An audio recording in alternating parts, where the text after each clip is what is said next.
These are the brisket that they cooked last night. It was a competition brisket that they cooked till up to 2 or 3 o'clock in the morning. I'm one of the judges, so hopefully I can get some video of this and we're going to judge how this came out. Wow, that's looking amazing. That's looking amazing. So we're going to introduce the judges here one more time. We'll start with Greg from Go Outdoors, Geo Outdoors. We have Mr. Boxy from Boxy Outdoors. And we have Corey from Jeep Fam Overland. All right, guys, dig in and let us know which one you prefer. Now they're doing the taste test for the brisket here. Everyone's in deep thought. Juicy, good. So it was still warm in that cooler this morning. Cooked for several hours last night on charcoal. And burning wood. And a little bit of burning wood. Melt in your mouth. Gio, you staring at that hard, man. He's staring. Trying to decide on, it's close, the way I'm seeing it. You don't want a big brother.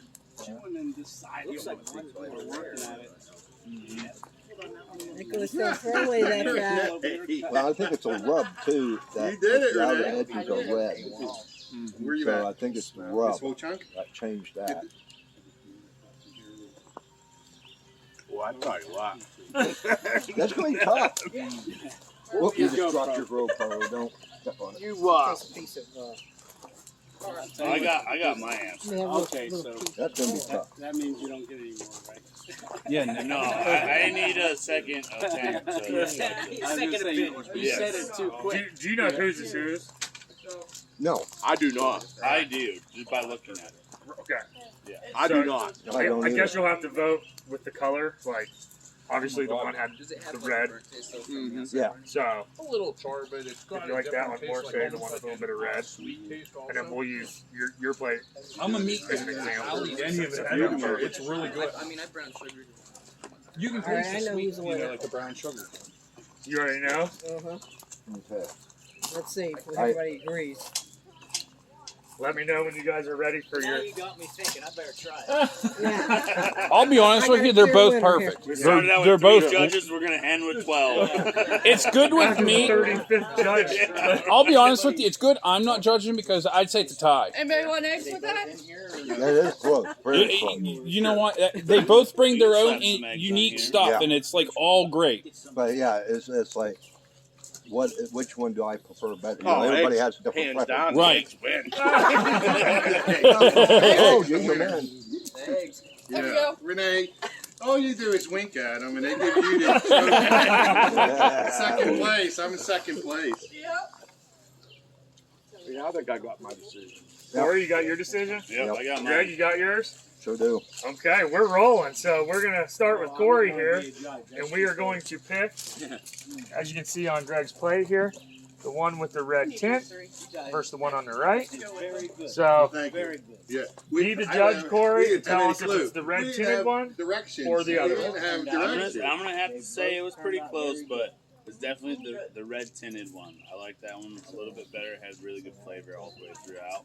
I like that one. Pretty good. That's why you Okay. trimmed it. Boxy? All right, so again, very, very close. I'm going to go with the red tint as well. Okay. Just the flavor. Hey, she wants it. I'm assuming Put it in there. the Slice it, put it in bark there. or whatever you want to call that was on the outside of that. Just She was reaching in the the other one, Put it in here. very Put it in good here. also. Cut it. Cut it. I guess it's going to be an And it unanimous lasts type and it thing lasts. because, yes, it was very Not close, on the very foil, on close. the cutting I board. like the red Fine. tint just a little bit more of a kick. Okay. Just a touch. I mean, The it's flavor. so close. It was hard to tell. Okay. We also have LB here from Woman Outdoors. She already had her winner picked as well. First one, which was the red. The red tinted one? Okay, so we have the red tinted one. Let's go back over to the chefs here. Top that the seasoning's Yeah, as you can see I that. think the meat itself, though, is Excellent, like excellent. tender in parts, but there's no. Brisket. Can't go wrong there. Run out long enough to grab food and run back All in the on the black video. is my seasoning. I mean, if you were And it's tough. I mean, it is Right, you're not super breaking tough. it, You're right. not going to pull this. This isn't going to break. Super quiet, getting your bow in and out of. But all you do is just put it on your ground blind stake, like this. And then when you're in the field and you're target practicing, you don't have to lay your bow on the ground. You know, Yeah. you can put your bow like right in there.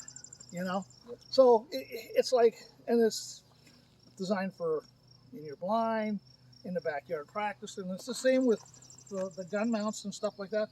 You're going down to check your target, let your gun go. Right. You're not throwing it in the grass or anything like that. It's just We actually spent about a month with PVC pipe trying to make a bow hanger for our archery shoots, and we ended up getting this all, and we had like, 6 or 7 bows that were $1,000 a piece hanging on it, and it was real wobbly. We're like, nope, not doing this. We took it all apart.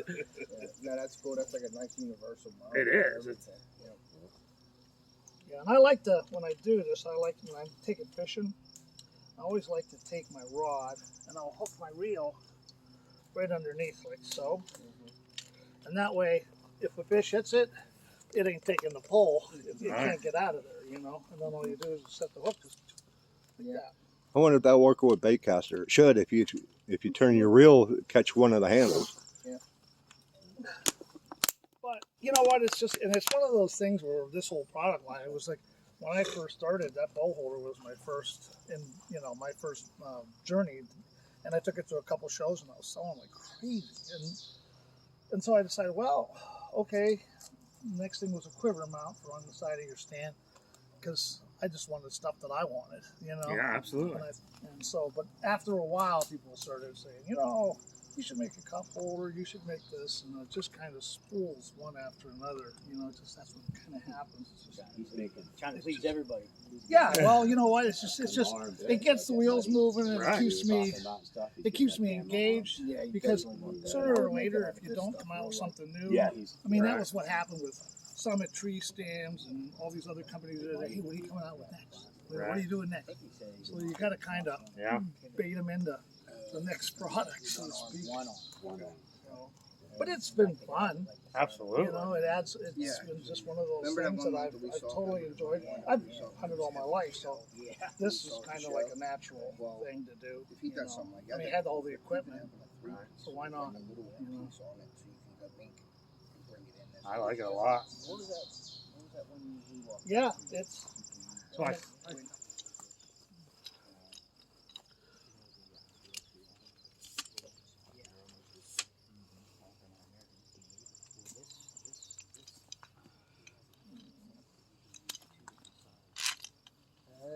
Okay.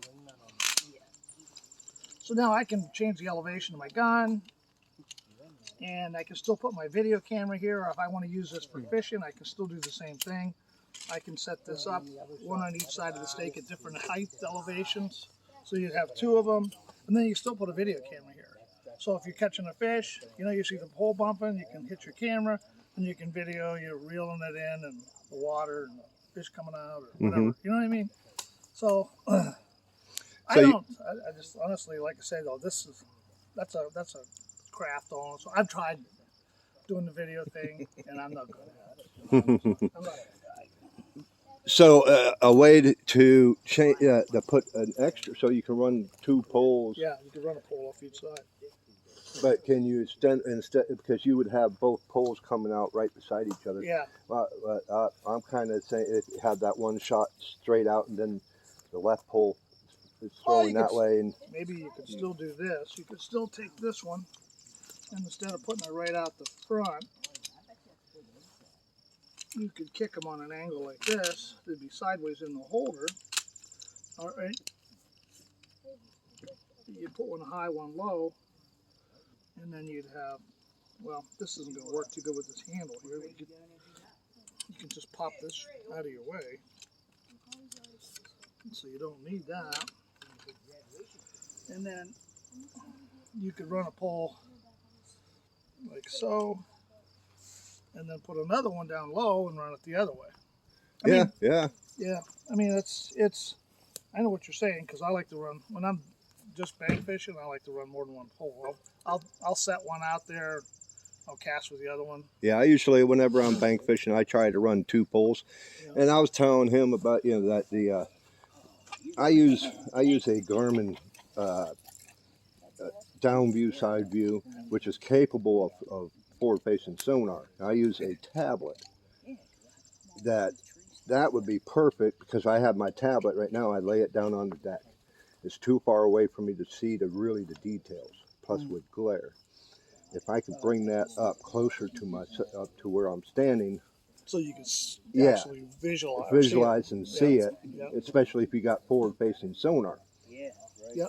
That I can put my tablet in there and it's running via Wi-Fi to my Garmin, but and still have pole holders. Then off the top, I could have my tablet. And if I had 2 poles, I usually run 2 poles. Three's too much. Yeah. Unless you're bank fishing and all that, and you're going for catfish, and you're just standing there waiting. But I have one pole facing this way, one facing that way, and then my tablet on top, and it would mount for the tree stand, mount that bolts on and bolt that to the deck. Yeah. That would be perfect because then I can extend it up or down. Yeah, the problem with this is when I designed all this stuff, I designed this for a ground blind. That's where I came from. I mean, I originally was all about blinds. So what I did is I designed that stake length for once you stuck it in the ground and you put the gun holder on it, it was pointed right out the window of your blind. Yeah. I went and I measured the blinds that were out there, the rhinos and all the blinds that were out there. I measured the height and I said, okay, I need to get up 32 inches. So I got everything put together. Whenever you put this on there and all that stuff, it's 32 inches. And I said, well, then I'll have a little bit of leeway. So now I got extra holes here so you can change the elevation if you wanted to go higher. Okay. So that's kind of what I did. And I started there, and then we started molding. We tried to figure out what kind of handle we wanted. And we built like a little hammer on the front of this thing, so if you needed to, you can pop these pins. And drive that stake. Yeah, so you can take this off and then just beat it into the ground. Okay. And with this, and then there you go. But now you can also take this out. This comes, this pin pulls, and then you can mount this base on. And now you can use this whole setup with the same stake. This here comes right out too. Okay. And this has got, you see this little arrow in the front? It's got a pin in here. So now you can swivel this 140 degrees like this. So if you want to use it as a shooting aid, you do that. And then in your stand, you want to stand up and stretch your legs and your binoculars, whatever. You can pick this up, turn this 90 degrees. And when it comes down, it's locked. And it's got 5 lock positions. So now this crossbow is no longer in your way. Yeah, you got room to stand you got up. room to stand up and stretch your legs. That's a good idea. Great idea. So yeah. And you know what? Here's the thing. It fits a fair amount of the crossbows, okay, it fits all the rifles, okay. But it's not like the answer that everybody has. But it's less than $100. And then you can get the whole kit for $100, and it's American made. I mean, our warranty too is like unbelievable. I mean, you call me up and you say, "Hey, I broke the base or I broke the pin." It's in the mail. It's on its way. I want you using the products. That's what I want. I want to get out there so people say, "Hey, this guy stands behind his stuff." And not only that, it's like. It does the job. It does exactly what. Yeah, because I'm definitely interested in, like I was saying, trying to set up a double pole, fishing pole setup. Yeah. And for my everything right there you need right there. Yeah, for my tablet, so I can see the side view, down view, and I've been debating on going with forward facing. I think you would do like you said, just do the double and then just put one of these Yeah. up here. And then what you can do, you can throw your. I mean, yeah, your lines can go that way. Yeah. Big boys And are then here. have it Come on. side by Hey, what's up, side. man? How are you? Good to see you, my friend. What we did is we just So come we'll out go with over this here system, and then all Show do you is that's take set up this, for wrap it the around tree your stand. He's putting up a camouflage setup he has, where that it's all adjustable.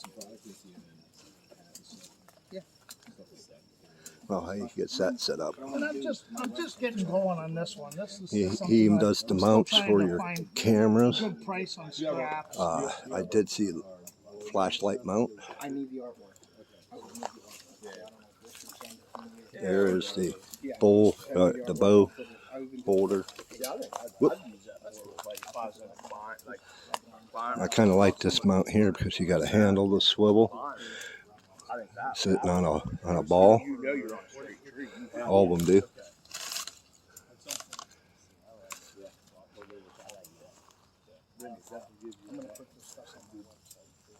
So now if you're in your saddle and you're behind that tree, you got all this break up right there, and you know how with your saddle you just kind of swing yourself just out of the way from the camera. Definitely worth